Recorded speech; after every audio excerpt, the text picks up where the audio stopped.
سرکار مدینہ صلی اللہ علیہ وآلہ وسلم جب مکہ مکرمہ سے ہجرت کر کے مدینہ منورہ کی جانب تشریف لے جا رہے تھے تو راستے میں ایک گاؤں آیا.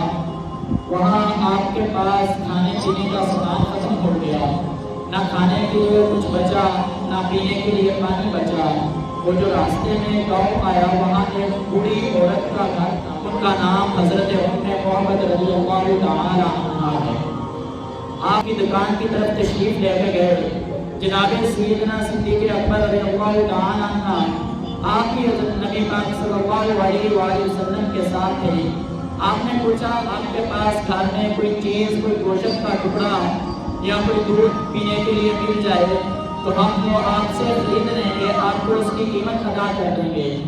حضرت ام محمد فرمانے لگی کہ میرے پاس نہ تو ہمارے پاس کوئی گوشت کا ٹکڑا ہے نہ ہمارے پاس پینے کے لیے کوئی دودھ موجود ہے, کیونکہ 61 سالی کا سال چل رہا ہے. پچھلے کچھ سالوں سے نہ بارش آئی ہے جس کی وجہ سے نہ ہمارے جانوروں نے کوئی کچھ کھایا ہے نہ کچھ پیا ہے. یہ صرف ایک بکری کھڑی ہے, یہ بہت ہی کمزور ہے اور بہت ہی لاغر ہے, یہ دودھ بھی نہیں دیتی.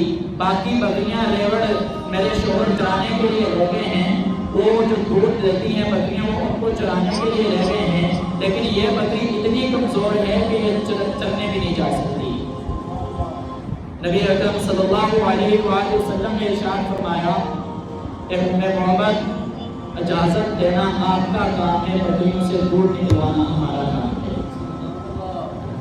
حضرت ام محمد رضی اللہ تعالی عنہ آپ فرمانے لگے اگر آپ اتنا اصرار کر رہے ہیں تو آپ بکریوں کا دودھ دوڑیں. اس بکری کا جس نے آج تک کبھی دودھ نہیں لیا, اس میں اتنی بھی ہمت نہیں یہ کھڑی ہو کے اپنے چلنے کے لیے جا سکے. نبی اکرم صلی اللہ علیہ وآلہ وسلم نے فرمایا ام محمد اجازت دینا تمہارا کام ہے, اس بکری سے دودھ نکالنا ہمارا کام ہے. حضرت ام محمد رضی اللہ تعالیٰ عنہ نے فرمایا ٹھیک ہے آپ دودھ دوڑیں. نبی اکرم صلی اللہ علیہ وآلہ وسلم نے جب ید اللہ کا ہاتھ پھیرا تو وہ جو بکری کھڑی نہیں تھی ہو سکتی, وہ جس بکری نے آج تک دودھ کا ایک قطرہ نہیں تھا دیا, وہ بکری کھڑی ہو گئی, اس کے تھنوں میں منو من دودھ آ گیا. حضرت ام محمد رضی اللہ تعالیٰ عنہ فرماتی ہیں کہ میں نے دیکھا کہ وہ دودھ نبی اکرم صلی اللہ علیہ وآلہ وسلم کے صحابہ نے نوش فرمایا. پھر نبی اکرم صلی اللہ علیہ وآلہ وسلم نے خود اس دودھ کو نوش فرمایا. پھر نبی اکرم صلی اللہ علیہ وآلہ وسلم نے فرمایا ام محمد گھر میں جتنے بھی برتن ہیں سارے لے آؤ.